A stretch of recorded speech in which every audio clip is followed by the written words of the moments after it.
বাসার ভিতরে গিয়ে দেখি সবাই একসাথে বসে আড্ডা দিচ্ছে, আর তিশা ম্যাম সবার মাঝখানে বসে আছে।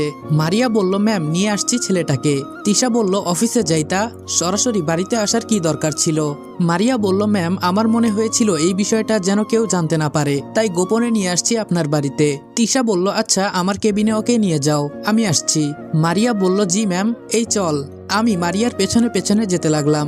একটু পর অফিসের মতো একটা রুমে নিয়ে গেল। এখানে মনে হয় তিশা ম্যাম কাজ করে। আমি বললাম, আচ্ছা মারিয়া ম্যাম, আপনি আর আমি তো বয়সে এক সমান। মারিয়া বলল, তো? আমি বললাম, আপনাকে ম্যাম বলতে ভালো লাগে না। মারিয়া বলল, দেখ সম্মান দিতে শেখ। আমি বললাম, আমি যখন তোমার সাথে একা থাকবো তখন শুধু মারিয়া বলবো, আর বাকি সময় ম্যাম বলবো। প্লিজ প্লিজ না করো না। মারিয়া কিছুক্ষণ আমার দিকে তাকিয়ে বলল, আচ্ছা বলিস। আর তুই এত কিউট কেন বলতো? আমি মনে মনে ভাবলাম, এই তো চান্স নেওয়ার সময় হয়ে গেছে। বললাম, কেন, আপনার বুঝি আমাকে পছন্দ হয়েছে? মারিয়া বলল, লিমিটের ভেতরে থাক। আমি বললাম, আচ্ছা আপনার মতো সুন্দর একটা মেয়ে কেন একটু পরপর রেগে যায় বুঝি না। মারিয়া বলল, এই চাকরিটাই এমন রে। আঙ্কেল বলল, তিশা ছেলেটাকে? তিশা বলল, সেটা তোমাদের জেনে লাভ নেই। আঙ্কেল বলল, ছেলেটা খুব সুন্দর আছে, তোর সাথে খুব মানাবে। তিশা বলল, দেখো আব্বু, আমি এখন বিয়ে টিয়ে করতে পারবো না, তাই এসব কথা আমার সামনে বলবা না একদম। আঙ্কেল বলল, আর কত এভাবে একা একা থাকবি? তিশা বলল, হঠাৎ যদি মনের মতো কাউকে পেয়ে যাই তাহলে বিয়ে করব। আচ্ছা বাবা, আমি এখন যাই, ওরা আমার জন্য অপেক্ষা করছে।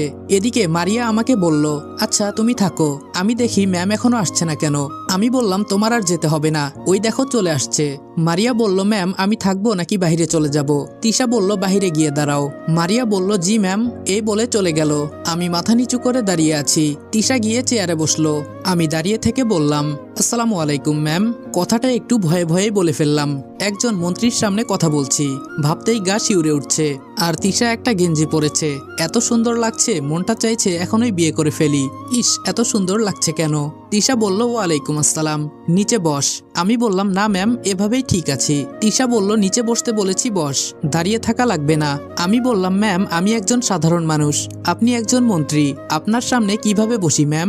বসার কথা বলবেন না ম্যাম প্লিজ, এভাবেই ভালো লাগছে আমার। তিশা বলল, আজকে এত সম্মান করছো, সেই দিন এই সম্মান কই ছিল তোমার? আমি বুঝতে পারছি কোন দিনের কথা বলছে।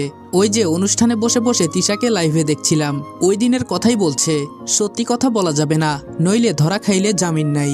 আমি বললাম, আসলে ম্যাম ওই দিন আমার ফোনে কি জানি সমস্যা হয়ে গেছিল, তাই ভয় পেয়ে গিয়েছিলাম, তাই ফোনটা টিপে ঠিক করতে করতে আপনার অনুষ্ঠান শেষ হয়ে গেছে, এই জন্য দেখতে পারি নাই। আর আমি গরিব ঘরের ছেলে তো ম্যাম, আমার আরেকটা ফোন কেনার মতো সামর্থ্য নাই। তিশা বলল, বুঝতে পারলাম।